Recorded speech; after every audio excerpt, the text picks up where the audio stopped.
Mari, gimana kabarnya? Sehat? Setelah lama tak memposting alur film, kini Dan kembali dengan alur-alur film yang semoga kalian suka menontonnya sebagai hiburan kala berada di posisi mageran. Film ini berjudul Kill on Wheels, menceritakan tentang 3 orang disabilitas yang menjadi pembunuh bayaran. Bagaimana jalan ceritanya? Tanpa berlama-lama, mari kita mulai alur filmnya.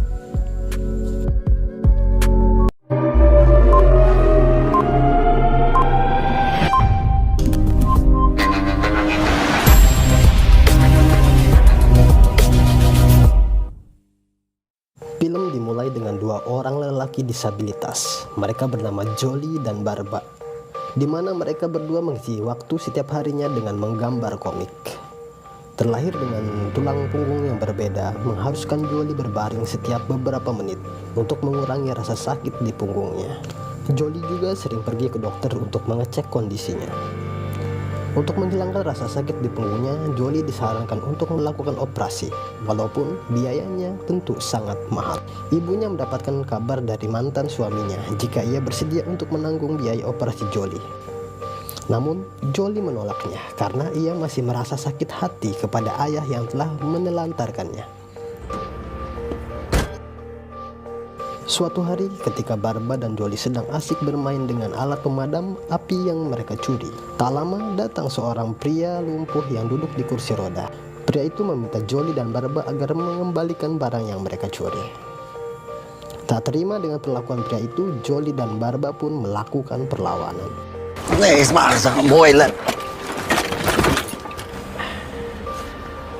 Setelah kondisi mulai tenang, pria itu membantu Jolly untuk bangun dan memperkenalkan dirinya. Ia bernama Rupasop, seorang mantan pemadam kebakaran.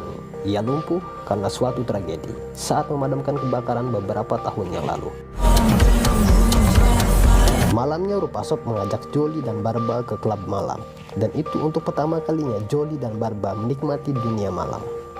Di sana Rupasop menawari Jolly dan Barba untuk bekerja sama. Rupasop membutuhkan mobil untuk memuluskan pekerjaannya. Kebetulan Barba bisa mengemudi. Esoknya terlihat seorang pria dengan kawanan anjing memberikan sebuah bingkisan kepada Rupasop.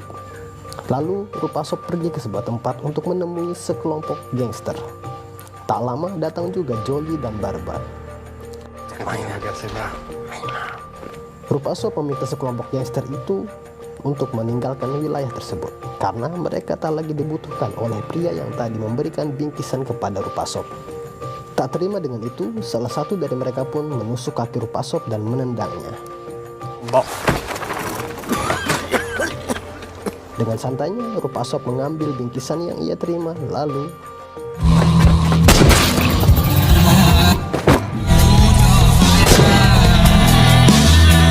ternyata Rupasop ialah seorang pembunuh bayaran, dan alasan mengapa ia mengajak Jolly dan Barba ialah membantunya untuk kabur.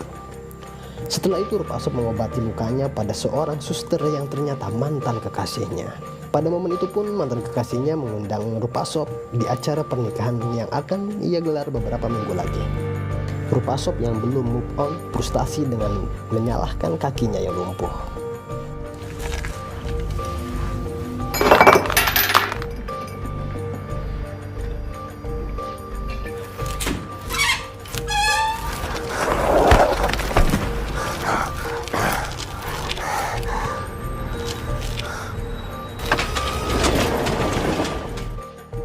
Esoknya Rupasop kembali bertemu dengan pria yang kemarin memberikannya senjata. Ia bernama Rados. Rados sendiri seorang mafia besar. Di sana Rados memberikan tugas baru kepada Rupasop untuk membunuh 2 orang, yaitu pejabat yang bahlul dan si bos gangster. Rupasop diminta untuk bekerja seorang diri tanpa dibantu oleh siapapun. Di tempat lain, Barba dan Jolly melanjutkan hobi menggambar komiknya. Namun saat mereka ingin mengikuti pameran komik, mereka ditolak dengan alasan ceritanya yang terlalu mengada-ada. Karena usulan komiknya ditolak, Jolly mendatangi Rupasop yang sedang berlatih untuk berjalan di tempat rehabilitasi. Di sana Jolly menawarkan diri untuk bekerja sama sebagai pembunuh bayaran. Awalnya Rupasop meminta Jolly untuk pergi karena ia tak mau Jolly terlibat kembali.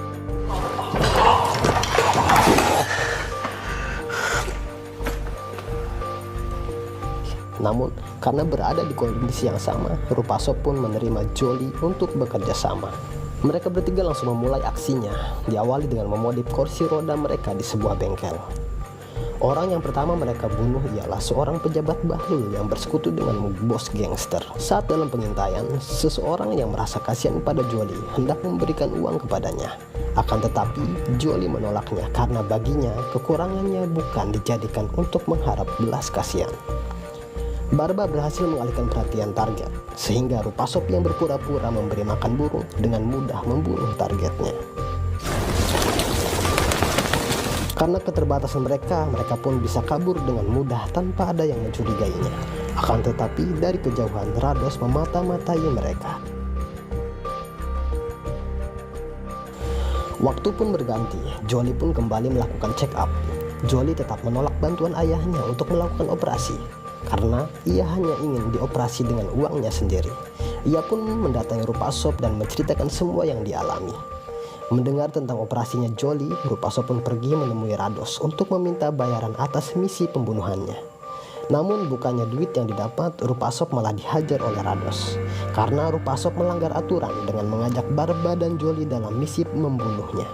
Padahal Rados meminta Rupasop untuk melakukannya sendiri.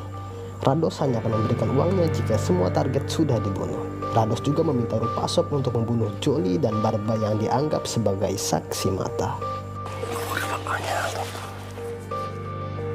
Esoknya Rupasop mengajak Jolie dan Barba untuk healing. Saat di danau, Rupasop berniat untuk membunuh mereka berdua dengan mendorong Barba dan Jolie ke danau. Rupasop. Namun Rupasop yang masih memiliki hati nurani menolong mereka berdua.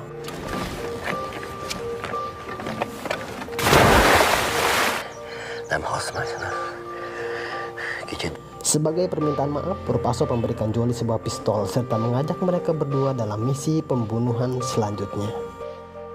Beberapa hari selanjutnya, Rupasop kembali bertemu dengan Rados yang sedang berbelanja. Rupasop membuat cerita bohong dengan mengatakan jika Jolie dan Barba sudah ia bunuh dan siap melakukan misi selanjutnya. Sepandai-pandainya tupai melompat, pasti akan jatuh juga. Sepandai-pandainya cewek berbohong, pasti akan ketahuan juga. Begitu juga dengan Rupasop, kebohongannya terbongkar saat Rados melihat Jolie dan Barba yang masih hidup.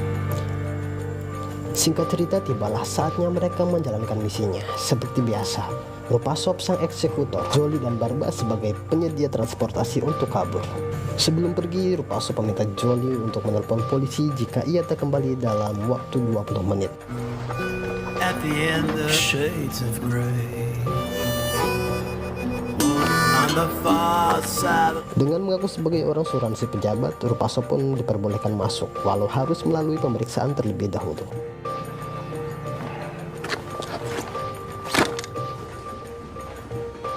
Sang bos gangster ternyata sudah tahu jika temannya si pejabat Bahlul sudah mati di tangan Rupasop.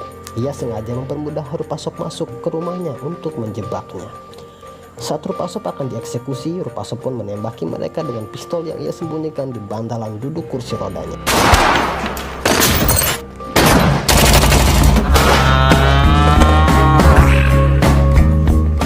Mudah bagi Rupasop untuk membunuh, namun tak mudah baginya untuk kabur. Saat tiba di pintu gerbang, ternyata gerbangnya dikunci. Rupasop pun berniat membukanya dengan menembaknya. Sayang, pelurunya habis. Rupasop akhirnya menelpon Jolie dan Barba yang sedang berjaga. Setelah berhasil mendobrak pintu gerbang tersebut, tiba-tiba terdengar sirine polisi mendekat. Sehingga Rupasop menuduh Jolie jika Jolie telah menelpon polisi sebelum waktu yang telah ditentukan. Tapi Jolie bersikeras jika ia belum menelpon polisi. Agar bisa kabur dari polisi, Jolie pun menaiki kursi rodanya menuju mobil polisi untuk mengalihkan perhatian mereka dan memberikan keterangan palsu jika pelaku pembunuhnya telah kabur ke arah yang lain. Setelah kejadian itu, hubungan mereka pun berakhir karena Rupasop masih berpikir jika Jolie lah yang menelpon polisi sebelum waktunya. Rupasop pun berjanji jika jatah bayaran mereka akan ia kirim. Setelah itu, Rupasop melapor ke Rados sekaligus menagih uang pembayaran. Rupasop dibawa oleh Rados ke sebuah gedung kosong. Ternyata Rados ingin membunuh Rupasop karena telah berbohong. Disinilah Rupasop tahu jika yang telah menelpon polisi kala itu ialah Rados. Rados menggantung leher Rupasop lalu pergi.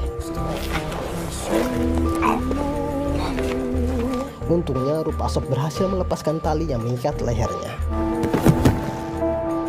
Rupasop memiliki feeling jika Rados akan membunuh Jolie dan Barba. Sebelum itu terjadi, Rupasop pun menghubungi mereka untuk berkumpul. Di sana Rupasop menyusun rencana balas dendam kepada Rados. Setelah itu Rupasop mengajak Jolie untuk menghadiri pesta pernikahan mantannya. Rupasop yang belum move on naik ke panggung untuk menyatakan perasaannya serta mencelemot mantannya sebagai hadiah perpisahan. Sehingga kerabat suami dari mantannya tak terima dengan kelakuan Rupasop, memukuli Rupasop berjamaah. Jolie pun datang untuk membantu Rupasop dengan menodongkan senjata yang pernah diberikan oleh Rupasop. Akhirnya mereka berdua pun pulang. Di dalam mobil, Rupasop berterima kasih kepada Jolie yang telah menemaninya sekaligus membantunya.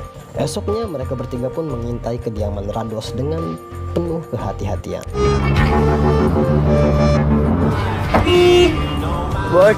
Betapa kagetnya Rados saat memasuki rumahnya sudah ada Rupasop dan Jolie di sana. Rados pun berkata jika ia akan memberikan uang dan kunci berangkasnya jika Rados dan Jolie bisa menghadapi perlawanan anjing-anjingnya. Untungnya Rupasop cerdas, dengan mudah ia membuat anjing-anjingnya Rados kabur. Dengan mudah pula Rados menusuk Rupasop berulang-ulang. Saat hendak membunuh Jolie, dengan sigap Jolie menembaknya. Rados pun mati, begitu pula dengan Rupasop. Begitu kehilangannya Jolie dengan kematian Rupasop, bagaimana tidak, Jolie sudah menganggap Rupasop sebagai ayahnya sendiri.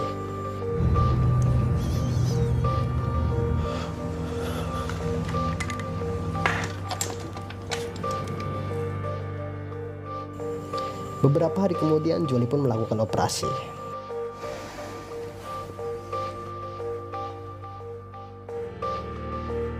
Singkat cerita, Jolie dan Barba pun kembali membuat komik, di mana komiknya kali ini menceritakan tentang Rupasop, dan film pun berakhir. Hikmah dari film ini, jangan pernah menganggap remeh seseorang karena kita tidak tahu kelebihan apa yang Tuhan berikan kepadanya. Terima kasih sudah menonton, dan mari sampai jumpa kembali.